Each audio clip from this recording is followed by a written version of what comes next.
Welcome back to the channel students. फिर से स्वागत है आपका हमारे यूट्यूब चैनल NH रहमान में। आज मैं करने वाला हूं class 10th NCERT maths chapter number 8 introduction of trigonometry की एक्सरसाइज 8.1 का क्वेश्चन नंबर 10। बहुत मोस्ट इम्पोर्टेंट है और कई बार हर साल आ जाता है, तो इस क्वेश्चन पर ज़रा तवज्जो ज़रूर दें। तो क्वेश्चन क्या है ये देखते हैं। In triangle PQR right angle at Q PR plus QR equals to 25 centimeter. PQ equals to 5 centimeter. Determine the value of sin P cos P tan P. अब आपने क्वेश्चन तो पढ़ लिया, लेकिन सॉल्यूशन शुरू करने से पहले एक बार यह भी मान लीजिए कि एक लाइन जो कि 25 सेंटीमीटर की है, अगर इस लाइन का एक हिस्सा मैं x मान लेता हूँ अपनी तरफ से, तो बची हुई लाइन यानी बाकी का हिस्सा जो होगा उसको मैं क्या लिख सकता हूँ? क्या लिख सकते हैं आप ज़रा सोचिए। उसको लिख सकते हैं 25 माइनस x, यानी ये जो छोटी लाइन है ये बड़ी लाइन से माइनस हो जाए तो बाकी का हिस्सा हमारे सामने होगा।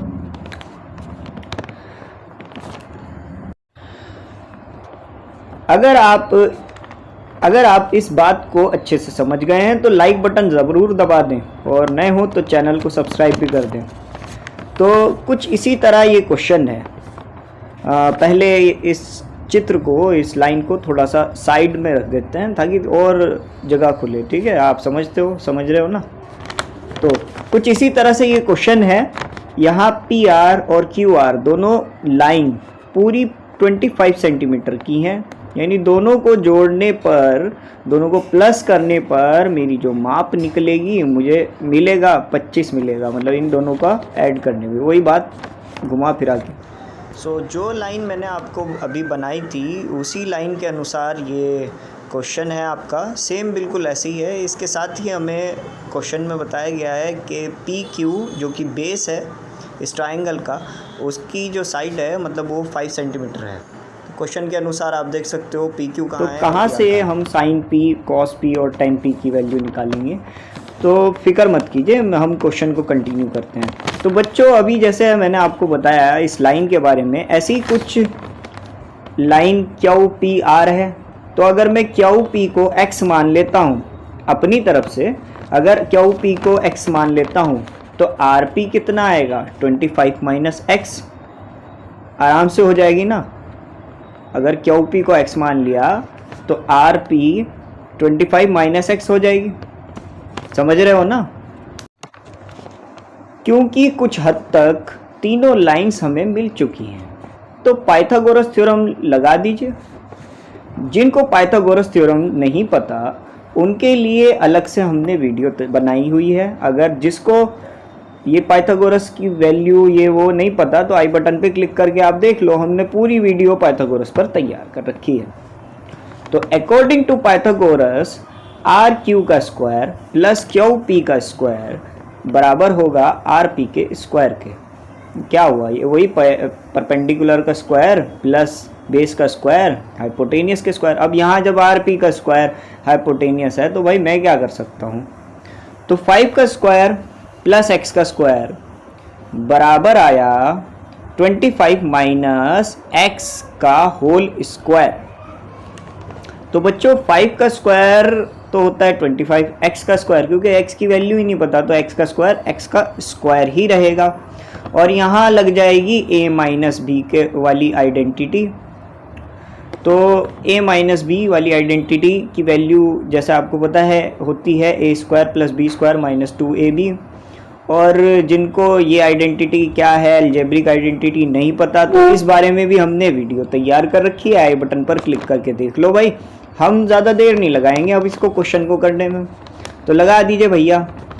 तो a माइनस बी का होल स्क्वायर, जैसे यहाँ पर लिखा है 25 माइनस x का होल स्क्वायर, निकाल देते हैं।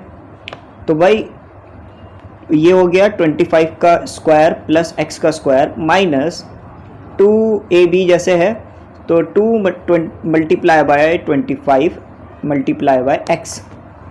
सो बच्चों आगे करते हैं। 25 का स्क्वायर होता है 625 और 2 की मल्टीप्लाई अगर हम 25 से कर दें तो यहाँ आ जाएगा 50।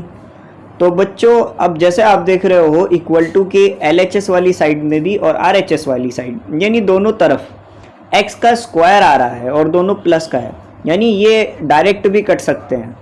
और जिनको नहीं समझ में आया देखो, अगर मैं ये x का स्क्वायर दूसरी तरफ ले जाता हूँ तो वो माइनस का हो जाएगा, और जब कोई नंबर अपने ही आप से माइनस होता है तो ज़ीरो तो आता ही है भैया, तो मैं डायरेक्ट काट देता हूँ। आप ऐसे डायरेक्ट काट सकते हो, एग्ज़ाम में भी कोई प्रॉब्लम नहीं है, ठीक है।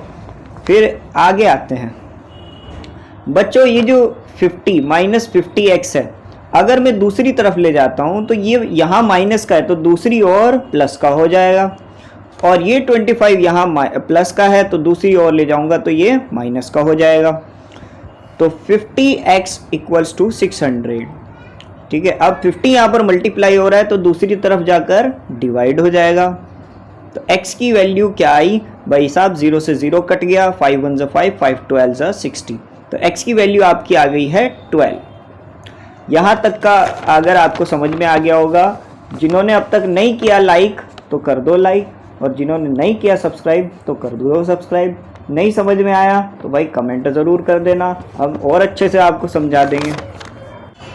तो बच्चों x की वैल्यू 12 आई थी, यानी x की वैल्यू 12, तो x किसको माना था, QP को, तो QP मेरा 12 आ गया है, बेस मेरा 12 आ गया है। और हाइपोटेनियस यानी जो मेरा RP था तो ये था 25 माइनस 12, तो ये आ गया 13। तो ये ट्रायंगल बन गया है। यहाँ तक मेरा ट्रायंगल पूरा क्रिएट हो चुका है। अब आपको वो मंत्र तो याद होगा, क्योंकि हमें वैल्यू मेन जो निकालनी थी वो sin p, cos p और tan p की निकालनी थी। तो मंत्र तो आपको याद ही होगा ना, पंडित बद्री प्रसाद हाँ हूँ बोलो, सोना चांदी तोलो। तो लगा दीजिए यहाँ पर, मुझे साइन की जो वैल्यू है वो प्राप्त हो गई है, वो है परपेंडिकुलर अपॉन हाइपोटेनियस यानी 5/13। कॉस पी मुझे प्राप्त हो गई है, तो कॉस पी की वैल्यू है जो होती है वो आपको पता है बेस अपॉन हाइपोटेनियस होती है, जो कि आ गई है 12/13। और 10p की वैल्यू आपके पास आ गई है जो कि परपेंडिकुलर अपॉन बेस होती है, वो है 5/12। तो जो मेन आंसर निकालना था वो तो मैं निकाल चुका हूँ और ये आपके सामने है। अब इसको आप नोट करना चाहें तो नोट कर सकते हैं। अगर आपको वीडियो पसंद आई है तो वीडियो को लाइक कमेंट शेयर ज़रूर कर देना। अच्छे लाइक करें, कमेंट करें और ज़्यादा से ज़्यादा मोटिवेट करें हमें और वीडियो बनाने पर। और आपके कमेंट मैं पढ़ता रहता हूँ और आपके कमेंट्स पढ़ने से हमें बहुत मोटिवेशन मिलता है, उसके लिए बहुत बहुत शुक्रिया। तो भूलना ना भूलें कि सब्सक्राइब ज़रूर करते हैं।